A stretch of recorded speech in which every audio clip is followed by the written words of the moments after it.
Quer sair da roda viva das dívidas, do buraco financeiro e finalmente conquistar a tão sonhada liberdade financeira? Neste vídeo, apresento regras fundamentais essenciais que todos que querem realmente uma vida financeira equilibrada e atingir o sucesso precisam seguir. Não é só sobre ganhar mais, o segredo está em dominar algo que quase ninguém fala direito. E tem uma regra número 1 que muda o jogo para sempre, mas que muita gente ignora. Se você acha que controlar gastos é só questão de força de vontade, espera para ver o que realmente está por trás disso e como essa simples prática pode ser o passo decisivo para transformar seu dinheiro em liberdade. Mas não para por aí. Tem uma segunda regra que cria um escudo invisível para sua vida financeira, protegendo você dos imprevistos que podem virar um pesadelo. Então se prepara, porque o que você vai aprender aqui pode mudar sua relação com o dinheiro para sempre. Regra número 1: domine seus gastos. À primeira vista, essa pode parecer uma daquelas frases tão repetidas que acabam perdendo o impacto. Porém, por trás da simplicidade dessa ideia está um dos fundamentos mais importantes para construir riqueza. Muita gente pensa que o segredo para ter uma vida financeira estável está em aumentar a renda, e de fato, ganhar mais pode ajudar. No entanto, o que realmente determina o progresso financeiro não é quanto você ganha, mas o quanto sobra no final do mês. Essa sobra, conhecida como margem de segurança, é o espaço entre o que se recebe e o que se gasta. É exatamente essa diferença que permite criar ativos e oportunidades, como investir na renda fixa ou variável, abrir um negócio ou formar uma reserva de emergência sólida. Essa margem é o que separa quem é financeiramente livre de quem vive sempre no limite, independentemente do salário. Para ilustrar, imagine duas pessoas com rendas diferentes. Uma delas recebe 18 mil por mês, mas tem um estilo de vida tão caro que todo o dinheiro desaparece com aluguel alto, assinaturas, jantares frequentes e parcelas de dívidas. A outra ganha apenas 4 mil, porém administra bem os gastos, evita dívidas desnecessárias e consegue economizar 400 todos os meses. Após um ano, fica claro quem estará em melhor posição para investir, enfrentar imprevistos ou até mesmo tirar férias sem se endividar. Ter uma vida confortável não significa gastar tudo que se ganha, mas sim organizar as finanças para que uma parte da renda comece a trabalhar para você, ao invés de simplesmente circular e sumir. Para isso, uma boa prática é estabelecer limites claros, manter os gastos fixos e variáveis em até 80% da renda mensal, reservando os outros 20% para o futuro, seja investindo, poupança ou até mesmo investimento em aprendizado. Isso é para o futuro. Aqui vai um desafio prático: tente viver com apenas 80% da sua renda durante os próximos meses. Use os 20% restantes para montar uma reserva financeira, investir em um fundo seguro ou quitar dívidas antigas. Se essa tarefa parece difícil, isso mostra que essa regra, um tanto que óbvia, não é tão fácil de aplicar na prática. Por isso, é fundamental desenvolver essa habilidade com consciência. Não é uma dica qualquer. Aprender a gastar menos do que ganha é uma habilidade comportamental essencial, e como toda habilidade, pode e deve ser aperfeiçoada. Quem gasta tudo que recebe dificilmente acumula qualquer patrimônio. Já quem aprende a controlar os gastos e criar essa margem constrói liberdade financeira passo a passo. Regra número 2: construa seu escudo financeiro. Um patrimônio fundamental para quem busca organizar o planejamento financeiro é estar preparado para os imprevistos. Isso quer dizer que, além de traçar objetivos e metas, é necessário considerar também os momentos difíceis, aquelas situações inesperadas que podem desestabilizar as suas finanças. Ter uma reserva financeira destinada à emergência não é luxo, mas sim uma necessidade para garantir segurança e estabilidade diante dessas adversidades. Viver com a crença de que tudo sempre correrá bem pode levar a decisões precipitadas e um desespero quando algo foge do planejado. Por isso, especialistas recomendam que cada pessoa tenha guardado o equivalente a no mínimo 6 meses das suas despesas essenciais. Essas despesas geralmente incluem moradia, aluguel ou financiamento, contas básicas como água, luz, internet e gás, alimentação, transporte, saúde e medicamentos, outras necessidades básicas para manter um padrão mínimo de qualidade de vida. É importante ressaltar que essa reserva não deve ser usada para gastos supérfluos, lazer ou até mesmo para investimentos. Não tire dessa reserva, mas exclusivamente para emergências reais, como perda de emprego, problemas de saúde, reparos urgentes no carro ou na casa, ou qualquer outra situação inesperada que demande recursos imediatos. Contar com essa reserva evita o desespero, permite ganhar tempo para reorganizar as finanças, analisar alternativas e tomar decisões com calma, diminuindo o risco de se endividar. Para quem administra um negócio próprio ou uma empresa, o conceito é semelhante, embora os valores e responsabilidades sejam maiores. A recomendação neste caso é manter uma reserva equivalente a 3 a 6 meses das despesas operacionais, que normalmente inclui o aluguel do espaço comercial, social, pagamento dos salários e benefícios, compra de estoque ou matéria-prima, contas físicas de serviços e utilidades, assinaturas de software, ferramentas e sistemas essenciais para o funcionamento do negócio. E vale destacar também que muitas empresas não fecham por falta de lucro, mas sim porque não conseguem atravessar períodos de crise ou imprevistos financeiros, justamente por não possuir uma reserva de segurança. Ter esse colchão financeiro possibilita a continuidade da operação e a busca por soluções diante das dificuldades. Além disso, fatores externos como inflação alta, aumento de impostos e crises econômicas nacionais e globais tornam esse planejamento ainda mais necessário. Mesmo que a economia aparente estar estável, pensar no longo prazo e estar preparado para eventualidades que possam impactar a renda, seja pessoal ou empresarial, é uma atitude prudente. Resumindo, a reserva de emergência não é uma estratégia para o enriquecimento rápido, mas uma proteção essencial para evitar dívidas e manter a estabilidade financeira nos momentos de adversidade. Regra especial: caso queira atingir seus objetivos, precisa estudar e aprender mais sobre o dinheiro. Comece uma rotina de bons hábitos. Hábitos simples fazem a diferença. Uma dica é se inscrever no canal e ativar a notificação. Assim você terá o hábito de receber mais vídeos de valor como este. Eu me esforço para trazer os melhores conteúdos, crie o hábito de consumi-los. Com o tempo, você terá uma gama enorme de conhecimento sobre finanças e investimento. Regra número 3.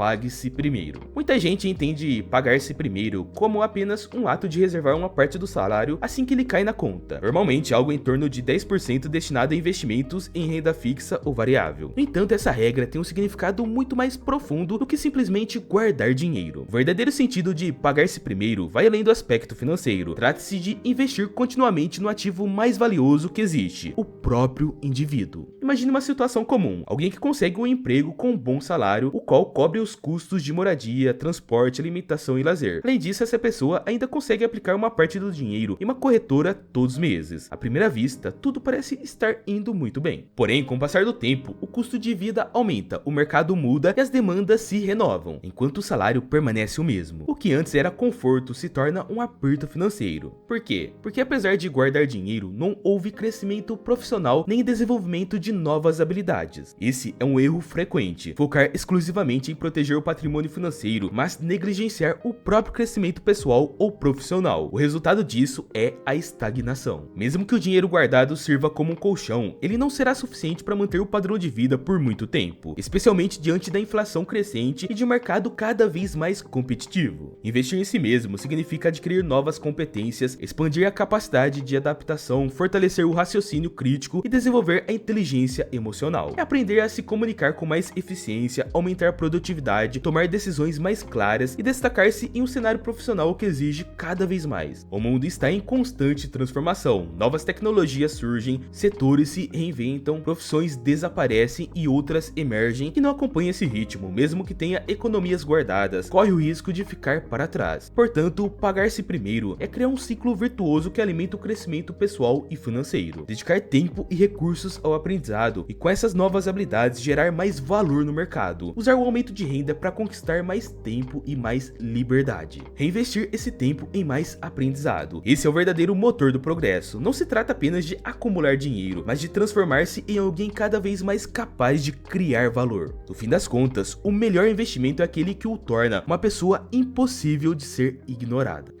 Regra número 4. Priorize o que realmente importa. Recursos como dinheiro, tempo e energia são limitados. Não é possível ter ou fazer tudo ao mesmo tempo. Por isso, cada decisão implica uma escolha e, consequentemente, uma renúncia. Essa limitação não se aplica apenas ao dinheiro, mas também ao tempo, foco, energia e atenção. Todos sendo recursos finitos e preciosos. Por isso, o primeiro passo para qualquer planejamento, seja financeiro ou pessoal, é definir prioridades claras e direcionar esforços e recursos com disciplina para o que realmente importa. Por exemplo, imagine um profissional criativo, como um fotógrafo ou um programador. Ao concentrar 100% do seu tempo e energia em aprimorar suas habilidades e entregar resultados de qualidade, ele aumenta significativamente as chances de avanços relevantes em sua carreira. Esse tipo de foco muitas vezes é confundido com sorte por quem observa de fora, mas na verdade é o fruto de uma sequência de esforços consistentes e bem direcionados. Aliás, existem diferentes diferentes tipos de sorte que influenciam o sucesso. Sorte do acaso, quando oportunidades surgem sem planejamento ou esforço, como encontrar uma vaga de emprego inesperada por acaso. Muito difícil, né? Sorte do esforço, quanto mais alguém se dedica, mais portas se abrem. Por exemplo, uma pequena empresa que após meses de trabalho intenso e divulgação, conquista um cliente importante que impulsiona o negócio. Sorte por habilidade, quando a excelência em uma área específica atrai oportunidades naturalmente. Imagina um mecânico que se especializa em carros elétricos, uma tecnologia pouco comum na região, tornando-se o profissional mais procurado para este serviço. Sorte por influência dos outros. Acontece quando, depois de construir uma reputação sólida, outras pessoas o convidam para projetos importantes. Um exemplo é um designer gráfico que, por compartilhar trabalhos consistentes nas redes sociais, é convidado para liderar a identidade visual de uma startup, mesmo sem ter buscado essa oportunidade. Essa sorte é resultado direto de trabalho contínuo, foco em agregar valor e na construção de uma autoridade reconhecida no mercado. Voltando ao dinheiro, ele funciona como um exercício constante de pensamento crítico. Quando algo é realmente importante, seja viajar para conhecer novas culturas, investir em uma alimentação saudável ou garantir um lugar confortável para morar, é possível organizar a vida para alcançar esse objetivo. Mas tentar abraçar todas as vontades simultaneamente gera desperdício e frustração. Assim, priorizar e concentrar recursos no que tem mais valor evita dispersão e maximiza resultados. Em resumo, a clareza nas prioridades, combinada com disciplina e foco, cria o que muitos chamam de sorte, mas que nada mais é do que o resultado do preparo, do esforço constante e da consistência. Quanto mais dedicação e foco, maiores as chances de alcançar bons resultados. Regra número 5. Para multiplicar, faça o dinheiro fluir generosamente. Muitas pessoas têm o hábito de guardar cada centavo, evitando gastar ou investir por medo de perder o que possuem. Embora essa postura pareça segura, ela pode ser prejudicial ao patrimônio financeiro. O dinheiro não foi feito para ficar parado, ele rende mais quando está em movimento. Quando mantido parado, especialmente em contas que não oferecem rendimento adequado, o dinheiro perde valor com o tempo devido à inflação, ou seja, seu poder de compra diminui. Por outro lado, permitir que o dinheiro circule, seja por meio de investimentos, compras estratégicas ou reinvestimento em projetos, aumenta as chances de ele retornar multiplicado. Importante destacar que essa circulação não se aplica à reserva de emergência, que deve ser mantida intacta e disponível para imprevistos. O problema está no dinheiro acumulado sem finalidade, apenas por medo de gastar ou arriscar, que acaba se desvalorizando. Imagina duas pessoas que recebem a mesma quantia mensal, por exemplo, 3 mil. A primeira escolhe deixar esse valor parado, sem investir ou usar para criar oportunidades. Já a segunda decide aplicar esse dinheiro para adquirir ferramentas ou capacitação, permitindo o início de um empreendimento ou projeto próprio. Após 5 anos, o dinheiro da primeira pessoa, guardado em uma conta sem rendimento ou em dinheiro físico, terá perdido valor por causa da inflação e de outros fatores econômicos, podendo valer menos do que o montante inicial. Enquanto isso, a segunda pessoa poderá ter transformado aquele capital inicial em um negócio que gera receita recorrente ou em um ativo que valoriza, garantindo uma renda adicional. É importante lembrar que investir envolve riscos, e nem todas as iniciativas têm sucesso imediato ou garantido. No entanto, a estagnação financeira também representa uma perda, a desvalorização do dinheiro parado e a ausência de crescimento de patrimônio. Por isso é fundamental fazer o dinheiro circular, investindo, consumindo de forma consciente ou gerando valor que permita retornos financeiros. Pensar no dinheiro como um recurso que precisa fluir é essencial para construir uma riqueza sustentável ao longo do tempo. Economizar sem colocar o dinheiro para trabalhar é como armazenar energia que nunca é utilizada. No final, essa energia se perde ou deixa de cumprir uma função. Regra número 6. Saiba diferenciar dívidas que somam das que te puxam para baixo. Um ponto essencial para construir saúde financeira é entender que nem toda dívida é igual. A forma como as pessoas utilizam o crédito faz grande diferença na estabilidade e no crescimento de patrimônio ao longo do tempo. Muitas pessoas contraem dívidas para financiar bens que se depreciam rapidamente, como eletrônicos, roupas, móveis, viagens ou festas. Essas dívidas de consumo, além de não trazerem retorno financeiro, ainda oneram o orçamento com juros e parcelas que reduzem a liberdade financeira. Por exemplo, no Brasil, é comum encontrar promoções como parcelamento em 10 vezes sem juros que parecem atrativas. No entanto, ao somar todas essas parcelas, pode-se comprometer uma fatia significativa da renda mensal. Mesmo sem juros explícitos, o dinheiro comprometido deixa de estar disponível para prioridades maiores, como investimentos ou emergências. Com o tempo, é frequente acumular várias parcelas: a televisão parcelada, o celular financiado, roupas ou eletrodomésticos em diversas vezes. Este acúmulo pode consumir até metade ou mais do salário, limitando a capacidade de lidar com imprevistos financeiros. Por outro lado, existem dívidas consideradas boas, aquelas contraídas com um propósito claro e que geram retorno financeiro ou impulsionam o crescimento pessoal e profissional. Um exemplo é que investe em um curso de especialização, mesmo que precise financiar o valor, apostando no aumento de renda futura. Da mesma forma, um empreendedor que usa crédito para comprar equipamentos ou expandir o negócio pode estar usando a dívida como alavanca para aumentar o seu patrimônio. Outro caso típico de dívida estratégica é contratar um empréstimo para custear uma mudança para uma cidade com mais oportunidades de trabalho. Embora não tenha dinheiro imediato, o investimento pode proporcionar um emprego melhor remunerado, permitindo quitar o empréstimo rapidamente e melhorar a qualidade de vida. A regra fundamental é: use crédito somente quando o benefício ou retorno esperado for maior que o custo da dívida. Evite empréstimos para manter padrões de consumo incompatíveis com sua renda atual, pois isso cria um ciclo difícil de romper, onde o pagamento das dívidas consome cada vez mais recursos, aprofundando o buraco financeiro. Portanto, a chave está em avaliar sempre o propósito e o retorno da dívida, priorizando o uso do crédito para investimentos que possam melhorar a situação financeira e evitando endividamento desnecessário com bens que perdem valor rapidamente. Bens de consumo. Regra número 7. Entenda o jogo entre risco e retorno antes de apostar. Uma lição fundamental para qualquer decisão financeira é entender que o risco em si não é necessariamente algo ruim ou a causa dos problemas. O verdadeiro perigo está em assumir riscos sem o devido conhecimento ou preparo, tomando decisões baseadas em impulso, influência alheia ou falta de informação sólida. É comum ver pessoas aplicando recursos em investimentos ou ativos que desconhecem completamente, muitas vezes motivadas por modismos, dicas superficiais ou promessas de ganhos rápidos feitas por influenciadores ou gurus financeiros, sem que haja uma análise cuidadosa do investimento. Nesses casos, aspectos essenciais são ignorados, como o funcionamento do mercado, a volatilidade do ativo e os riscos envolvidos. O investimento acaba virando uma aposta no acaso, semelhante a um bilhete de loteria, e quando o resultado é negativo, a culpa é atribuída ao mercado ou fatores externos, raramente a falta de preparo pessoal. Por outro lado, o risco calculado pode ser um grande aliado para quem deseja construir riqueza. A maior parte dos investimentos que trazem retornos significativos envolve algum grau de risco, mas a diferença está no planejamento e na estratégia por trás da decisão. Investidores bem-sucedidos dedicam tempo para estudar o ativo, entender o mercado, fazer testes com valores menores e basear suas decisões em análises fundamentadas, não em emoção ou pressões externas. Para ilustrar, considere duas pessoas interessadas em comprar um imóvel. A primeira age impulsivamente, atraída pela aparência da propriedade e por promessas vagas de valorização feitas pelo corretor, sem realizar pesquisas ou avaliar o potencial real do investimento. A segunda faz uma pesquisa detalhada da região, compara preços, analisa o estado do imóvel, calcula custos para eventuais reformas e projeta o preço de revenda com base em dados concretos. Ambas assumem o risco de investimento, mas só a segunda está preparada para gerenciar esse risco, pois tomou uma decisão informada, enquanto a primeira depende da sorte. Essa comparação mostra que a regra não é eliminar o risco, mas compreendê-lo completamente antes de entrar nele. Com uma análise embasada, é possível identificar oportunidades que oferecem uma relação vantajosa entre risco e retorno. Investimentos onde o potencial de ganho é alto enquanto o risco é baixo, característica conhecida como retorno assimétrico. Esse é o método utilizado por investidores experientes e financeiramente bem-sucedidos. Evitar apostas cegas ou arriscadas demais, preferir testar com valores menores, aprender com resultados e só então ampliar os investimentos. Em resumo, quanto mais conhecimento e preparo a pessoa tem, menor será o risco que assume e maiores as chances de conquistar ganhos consistentes e significativos ao longo do tempo. Regra número 8. Encare o dinheiro com coragem e clareza. Muitas pessoas afirmam desejar estabilidade financeira ou riqueza, mas na prática acabam sentindo uma resistência inconsciente em relação ao dinheiro. Esse sentimento pode se manifestar de várias formas: medo de perder o que foi conquistado, receio de ganhar mais e sofrer julgamentos, insegurança em administrar os recursos ou até mesmo a sensação de que o dinheiro pode mudar a própria essência da pessoa. Bobagem. Essa resistência não surge por acaso, ela é construída ao longo da vida, baseada em mensagens e crenças internalizadas desde a infância e a adolescência, muitas vezes transmitidas pela família, cultura ou sociedade. Por exemplo, é comum crescer ouvindo expressões que associam o dinheiro a algo negativo ou imoral, como o dinheiro é a fonte de problemas, pessoas ricas são egoístas ou corruptas, felicidade não está ligada à riqueza. Com o tempo, essas ideias se enraizam no subconsciente, criando um bloqueio emocional que faz a pessoa evitar buscar ou lidar com o dinheiro de forma saudável. Isso gera um paradoxo comum. A pessoa deseja uma vida mais confortável, confortável, segura e livre, mas inconscientemente se sabota nos momentos em que poderia avançar financeiramente. O problema não está no dinheiro em si, mas na forma como ele é percebido. Sem essa mudança de perspectiva, o dinheiro pode se tornar algo distante ou até ameaçador, e as conquistas alheias passam a ser vistas como desconfiança ou inveja, como se o sucesso dos outros fosse fruto apenas da sorte ou de caminhos duvidosos. Esse mecanismo atua como uma defesa do cérebro para evitar encarar o próprio potencial de crescimento. No entanto, é fundamental entender que o dinheiro não muda a personalidade da pessoa, ele apenas evidencia quem ela já é. Se alguém já possui valores como generosidade, honestidade e ética, o aumento dos recursos permitirá expressar esses valores em maior escala, ajudando mais pessoas, investindo em causas significativas e proporcionando uma vida mais confortável e digna. Por outro lado, se a pessoa tem tendências egoístas ou gananciosas, o dinheiro pode apenas amplificar esses comportamentos, tornando-os mais evidentes. Portanto, a questão central não é temer o dinheiro, mas refletir sobre quem você deseja ser ao lidar com ele. Construir uma relação saudável com o dinheiro passa por assumir a responsabilidade sobre essa escolha.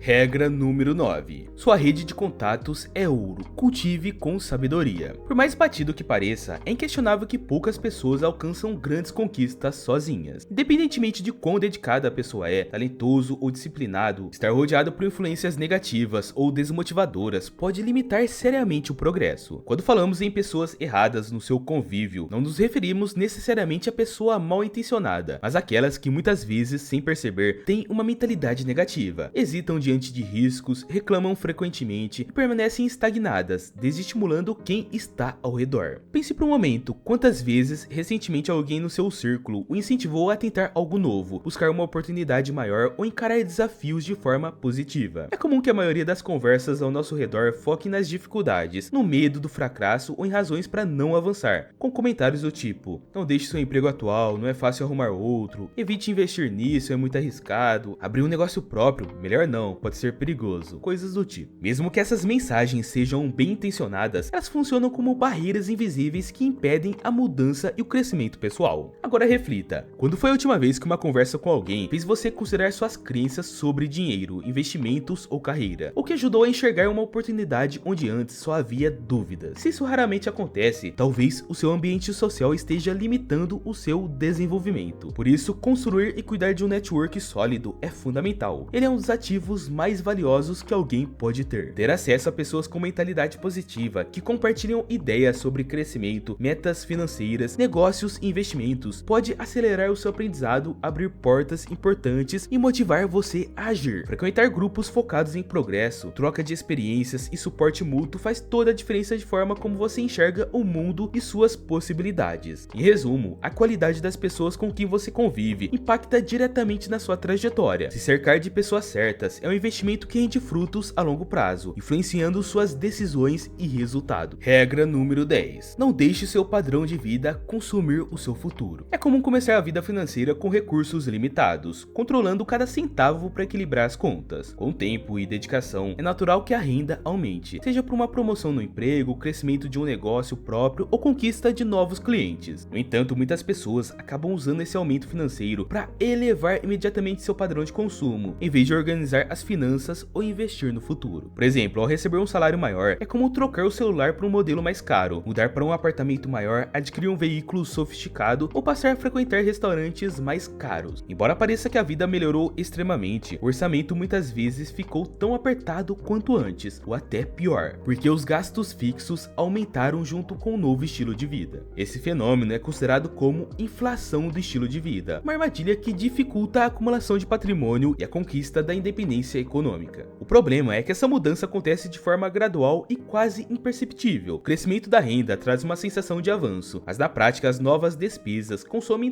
todo o dinheiro extra. Assim a pessoa troca a liberdade financeira por uma ilusão no progresso baseada em consumo e aparências. Quando o salário aumenta, também cresce o desejo de manter uma imagem de sucesso diante de amigos, familiares e colegas de trabalho, gerando compromissos financeiros maiores que não são sustentáveis a longo prazo. A fragilidade dessa situação fica clara diante de qualquer imprevisto, como perda de emprego, crise econômica ou problema de saúde, quando a ausência de uma reserva financeira sólida transforma esse estilo de vida em um grande risco. Evitar a inflação do estilo de vida não significa abrir mão do conforto ou do prazer de aproveitar a vida, mas sim de agir com planejamento e consciência. O ideal é que que o aumento de renda seja acompanhado de um crescimento da inteligência financeira, ou seja, a capacidade de administrar melhor o dinheiro, priorizando a construção de uma base sólida para o futuro. Antes de gastar o dinheiro extra em itens supérfluos, a pergunta essencial deve ser: de que forma posso usar esse recurso para conquistar mais autonomia e segurança financeira a longo prazo? Muitas pessoas que acumulam riqueza consistente mantêm um padrão de vida mais simples do que poderiam sustentar, mas fazem isso estrategicamente. Essa escolha não representa privação, mas foco em objetivos maiores, viver com menos hoje para garantir mais liberdade amanhã. Inclusive, é comum que indivíduos financeiramente bem-sucedidos adotem hábitos modestos, pois entendem que a verdadeira riqueza está na autonomia, não na ostentação. Regra número 11. Descubra o combustível verdadeiro que move suas escolhas. É comum questionar por que tantas pessoas simplesmente seguem a rotina diária sem se sentirem realmente conectadas ao que fazem. Levantar cedo, enfrentar trânsito, cumprir tarefas sob pressão, tudo isso pode parecer um peso quando falta um motivo claro que justifique o esforço. Responder que é para pagar as contas é a explicação mais básica e generalizada, mas não revela o verdadeiro combustível por trás das ações diárias. Muitos se encontram presos em um ciclo repetitivo: trabalhar, pagar suas despesas, reclamar do cansaço e no dia seguinte repetir tudo novamente, sem pausa para reflexão, vivendo no automático. Esse modo de viver, muitas vezes automático e sem direção, pode durar anos até décadas, resultando em insatisfação e sensação de estagnação. A razão para isso é simples: a falta de um propósito definido. Quando não há um motivo claro que dê sentido ao esforço, qualquer obstáculo se torna motivo para desistir ou desviar do caminho. Por isso, é fundamental dedicar tempo para identificar o verdadeiro porquê por trás das escolhas feitas e das suas ações. Ter clareza sobre o propósito pessoal oferece mais do que motivação, traz foco, resiliência e uma base sólida para tomar decisões alinhadas com o que realmente importa. Além disso, pessoas que sabem o que buscam tendem a encontrar oportunidades melhores e construir trajetórias mais recompensadoras, inclusive financeiramente. Sem essa clareza, há o risco de investir toda a sua energia para alcançar metas que, no fundo, não geram satisfação, como subir uma escada apenas para perceber que ela está apoiada na parede errada. Do que isso adiantou? O que realmente importa é entender qual o propósito que motiva alguém e persistir diante dos desafios, o que faz com que essa pessoa suporte dificuldades, mantenha o foco e siga adiante mesmo quando tudo parece complicado. Em suma, descobrir a razão profunda que impulsiona as próprias ações é um passo essencial para viver com sentido e construir uma vida mais plena e alinhada com seus valores. Se gostou desse vídeo, se inscreve no canal e ativa as notificações. Espero que essas regras sejam úteis e você tente aplicá-las. Uma regra bem aplicada pode ser muito poderosa. Na tela tem 2 vídeos especiais tão detalhados quanto este. Clica e assiste. Aqui o conhecimento é a prioridade. Espero que seja a sua também.